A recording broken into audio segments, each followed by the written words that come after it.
Very good, thank you, and good morning, everyone. Thanks, Jacob and Sheila for your collaboration on this, and the Energy Council of Canada for bringing this together, this energy update. It's certainly been an engaging conversation. It's a pleasure to be here this morning with such a strong turnout. Quel grand plaisir de nous trouver si nombreux ici ce matin. Before I begin, and in the spirit of reconciliation, I would like to acknowledge that even though this is a virtual gathering, I am coming to you from the traditional unceded territory of the Algonquin Anishinaabe people. And that's where I'm participating, learning and working from this morning. In some of the meetings and discussions that I have had with some of the Anishinaabe, I learned recently that the word Anishinaabe actually means the good humans, and those who are on the right road or path given to them. And I just find that interesting, and probably something that we can all be mindful about in our own lives. A little bit about me for those of you who are not familiar with my background. I'm relatively new to the nuclear industry. I've been here for about 3 years now as the head of the Canadian Nuclear Association. My background, of course, is in renewables, and much of that in the solar space. I was the head of the Canadian Solar Industries Association, but also a developer of renewable projects and very active with utilities and in the international energy community as well. So this idea of a transition that is going to require multiple technologies and all technologies working together to achieve a net zero future is something that I'm personally very attuned to, and it sort of governs the way that I've tried to align what I do in my professional life with my own personal ambitions to be helpful as we move towards a net zero future. I'm going to be talking specifically about nuclear today. I thought I'd give a sort of state of the industry, a snapshot for you in these few minutes I have. I'm going to start at the global level and work our way into the domestic scene. So let me start by saying that we're witnessing a significant, tangible, palpable shift in terms of the world's nations' view of nuclear as not only a clean technology with one of the lowest, if not the lowest, life cycle carbon footprints and scores, but also as needed for a net zero future. And that there is going to be very significant amounts of new nuclear that is needed, both large scale, the sort of conventional large plants that we think about, but also the new emerging technology of small modular reactors. This was most notable to us at COP26.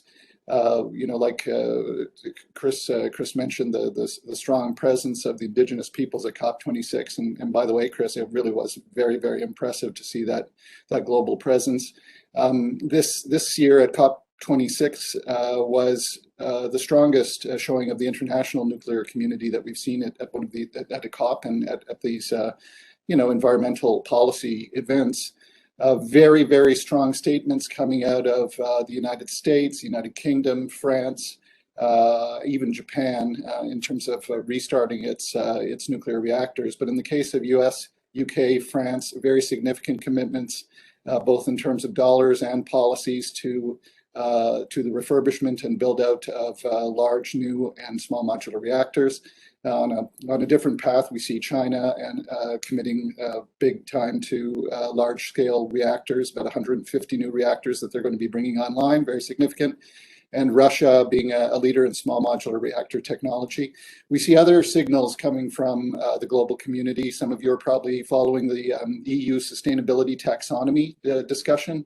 It looks like there will be a decision coming out soon that will guide investment dollars, both public and private, toward clean technology, and nuclear is going to be included on that list. And increasingly, we're seeing other jurisdictions not only formally define nuclear for what it is as clean, but classifying it as a sustainable investment, which we're encouraged by.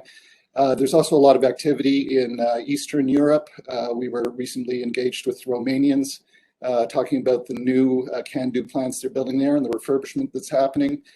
Big announcement about small modular reactor investment in Romania as well. Poland has just announced that it is going to roll out 10 of the same units that Ontario Power Generation has chosen for its small modular reactors. And we're engaged with a number of other countries in that same discussion. So Canada is being watched very closely on the international stage. And the reason for that is because we are carrying out a very significant on time, on budget refurbishment of our existing nuclear plants here in Ontario, but also because of the real leadership that we're showing in advanced nuclear and small modular reactors. And I'm going to speak to that in a moment. Before I move on to the domestic scene, though, I just want to say, we have key discussions that are going on with our partner nations, memorandums of understanding which are in place with the UK and many of the countries in the EU, with Japan and others. And when it comes to the Canada-US relationship, though, it's a pretty special one. Historically, Canada and the US in conventional nuclear have focused on two different technologies. And so, the learnings and the sharing of information was less around, the regulatory framework or approval and licensing of the technologies was separate. But small modular reactors, these advanced reactors, are quite disruptive. And in the sense that they're scalable, and these technologies are going to be adopted by many countries around the world. And so there are efforts underway to ensure that we have a harmonization of how we evaluate and license these technologies. Canada and the US are working very, very closely on this front. It's not just our associations and our supply chains and our governments, but also the regulators have signed formal agreements and are working together to ensure we get a sort of common understanding and streamlining of how we develop and deploy these technologies. So it's very promising.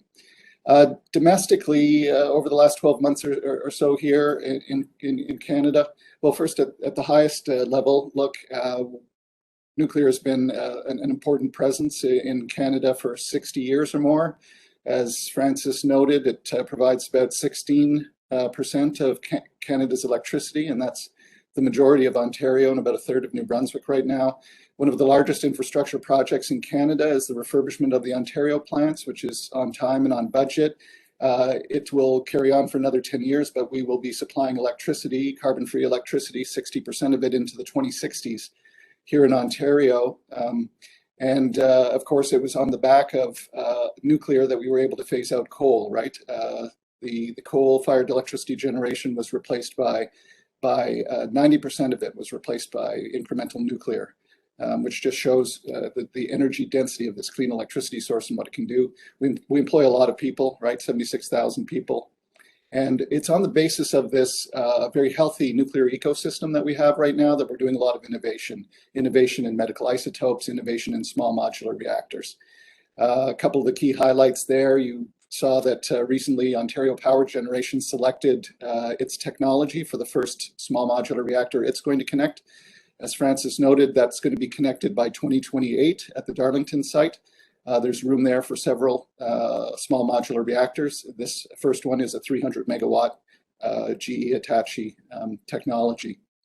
Bruce Power has done, continues to do very innovative and groundbreaking work, including on the financing front, just issuing the world's first $500 million green bond for nuclear, which was oversubscribed. And our units are breaking all sorts of records in terms of performance, and that's a sort of enviable record for the world. Just very quickly, for those of you who aren't familiar with small modular reactors, I'll just say that they are very scalable, very responsive units that are fission driven, so still fission driven, but using different technologies in terms of the operation of those things. Really enhanced features. Some of them fit on the back of a truck. Most of them are manufactured in manufacturing settings, which is why they offer the prospect of having the private sector fully fund these things, rather than having state intervention or worrying about cost overruns and other complications with very large infrastructure projects. They're great partners for renewables because they ramp up and they ramp down very quickly, which means that they can create more opportunities for wind and solar, and we can rely on a diversity of technologies on an electricity grid, which is good. Something people don't often realize is that some of these new technologies are not just electricity machines. They're very high temperature heat units. And if you want to use that heat to create steam and turn a turbine for electricity, that's great. And we see Ontario Power Generation is doing that.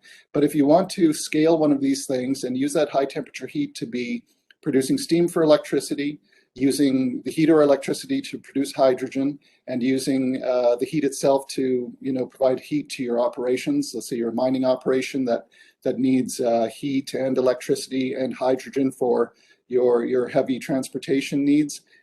This is the type of application that small modular reactors can bring to the table.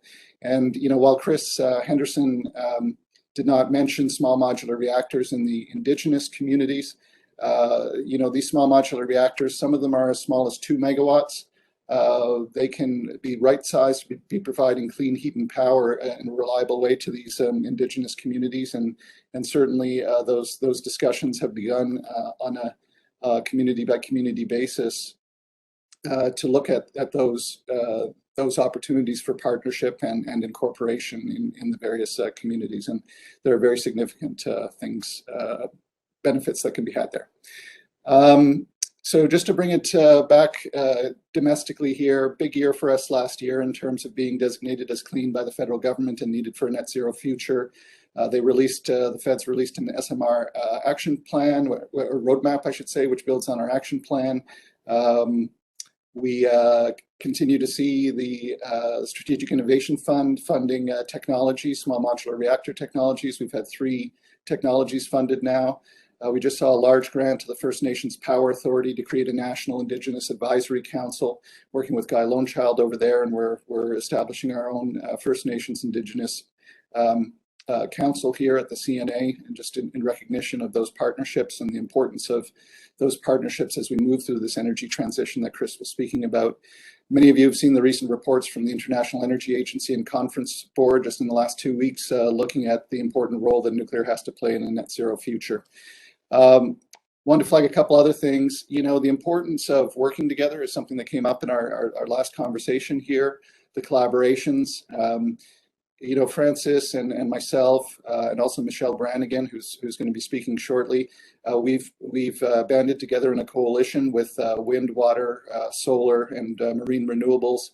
The Electricity Alliance Canada, which is pushing for a greater role of clean electricity in terms of fuel switching and helping with the greater electricity demands that we have coming in the coming years, whether it's electric vehicles or other things. We are also, like Tim's organization, very involved in the hydrogen economy. I sit both on the Strategic Council for Hydrogen run by NRCan, but also running a nuclear hydrogen working group, which is operating at full steam now. I'm getting to the end here, Jacob, but let me just say this industry push around nuclear and small modular reactors in particular is a very collaborative, coordinated approach, right? We have 4 provinces now. The premiers of Alberta, Saskatchewan, Ontario, New Brunswick have signed a formal memorandum of understanding on the development and deployment of small modular reactors. I mentioned that there are 4 utilities that are working on that same action plan. Ontario Power Generation having announced the first one by 2028, but there is another, our Canadian Nuclear Laboratories will have a smaller small modular reactor, one that's more suited for Indigenous communities or small industrial applications that will be connected before then. The regulator is working very hard on streamlined provisions to incorporate small modular reactors, and we've got a very strong ecosystem that is supporting all of this, including the federal government support. So it's a real going concern, a lot of great potential here for small modular reactors and existing nuclear to help create the clean electricity we need to go through this transition. And in the case of small modular reactors, the ability to use that very high temperature heat in heavy industry and the extraction of oil and gas and in mining operations. We're starting with a clean electricity system, relatively speaking, as Francis pointed out. The problem for Canada in many respects is how are we going to decarbonize heavy industry and extraction industries in those hard to abate sectors? And we hope that small modular reactors will play an important role in that front. We certainly see that we'll be able to do that. So for next year, this coming year, we're focusing on Indigenous relations, as I said, looking for a permanent solution for the nuclear waste issue, which is always top of mind for folks. Continued collaborations beyond just renewables now, looking at hydrogen and emerging technologies like carbon capture and storage, battery storage and other types of storage as well, mining sector, oil and gas industry discussions. And of course, working on the broader narrative about the role of nuclear alongside other technologies as we head towards net zero. So maybe I'll stop there. Thank you, John. No doubt a big year for you last year, and some big years ahead. People know what the acronym SMR means nowadays. It comes up in casual conversation, I notice, and Canada's got a real leadership position there. It's exciting to see. Most people think a little bit, John, maybe I'll ask is, I always think that in the Canadian context, one place where we can really lead and one place where maybe we really should lead is in power to remote communities. And in the Canadian context, remote communities often do mean Indigenous communities in the north and elsewhere. What do you think the chances of SMR being a game changer for not just Canadian Indigenous communities, but Indigenous communities elsewhere around the world? Well, I'd be very keen for Chris to weigh in on this, but I'll tell you my initial observation would be, the small modular reactors really do present a solution for reliable, clean heat and power for certain northern communities. Even the first ones off of the manufacturing line will be more competitive than they need to be to supplant diesel, which is, it's got a lot of fuel risk associated with it, especially with our warming climate. So it's going to be cost effective. I think it will certainly be on a case-by-case basis with the communities, taking a look at it themselves and understanding whether they're comfortable with their own philosophy around energy use and whether the partnership benefits for them are meaningful enough to want to participate in that. So case by case for sure, and it's going to be a longer term building of dialogue and collaboration and information sharing to see which ones are going to adopt it. Chris, you're name checked. No, I think, with remote communities, I think reliability is really key. And timeline is key. I mean, as John knows, what I really urge people to do in the nuclear sector is with SMRs, let's get them to beta stage. Let's get an understanding of the economics to see if it works. But what I would suggest for off-grid communities, focus frankly on energy efficiency in housing. More energy is used in off-grid communities for heating than for power, by the way, much more. It's about 60-40% ratio. And so therefore, building better homes and better energy efficiency is the best economic payoff for off-grid communities that we can have. I think with SMRs, when they can prove in the reliability and they know the cost, you can see the economic comparison, that would be relevant. I'd also note of the 300 remote off-grid communities in Canada, there are only 20 or so that are at scale and size and may use an SMR. I think SMR's big potential in off-grid is going to be for the mining sector, for the natural resource sector, where you need larger scale and larger industrial energy source needs that John's outlined. Thanks. Jake, I had a question for John, if I could. It's Tim. Go ahead. John, one of as I think in a past life, I did some work in the nuclear sector, and dare I say it on a Canadian call, I worked for a French nuclear company, and got to know a little bit about the global industry. And one of the things that really fascinated me about the French industry was their handling of nuclear waste. And it's always struck me that there's an enormous opportunity for Canada, which is a key source of uranium, to actually store nuclear waste. Now, that's a controversial topic, but I wondered if it's something you might comment on. Thanks, Tim. Yeah, I will. I will comment on that. The waste issue is by far the most often brought up issue that people want to get their heads around. Before I do that, I do want to say, though, as a shout out to you and the French nuclear company, I mean, France gets 70% of its electricity from nuclear at about a third of the cost that Germany is currently enjoying right now with its renewable energy revolution and things that are happening with the importing of coal and gas from neighboring countries now. So France is a world leader in nuclear and is heavily committing to that. And they are looking at their own permanent waste solutions. So the thing about waste, or spent fuel, as we call it in the nuclear sector, is firstly that there's very little of it. Okay, uranium is about 1 million times more energy dense than coal, right? So to give you some scale, you or I could theoretically get all of our energy needs for our entire life, not just electricity, but all energy needs out of a bottle full of uranium, right? It's an incredibly dense source of energy, and so there's very little waste. Even powering on 2/3 of Ontario's electricity for 50 or 60 years, it's an incredibly small amount of waste. It's currently being stored on site. Waste, spent fuel has never harmed anyone, let alone killed them here in Canada or anywhere in the world. It's a straightforward thing to do.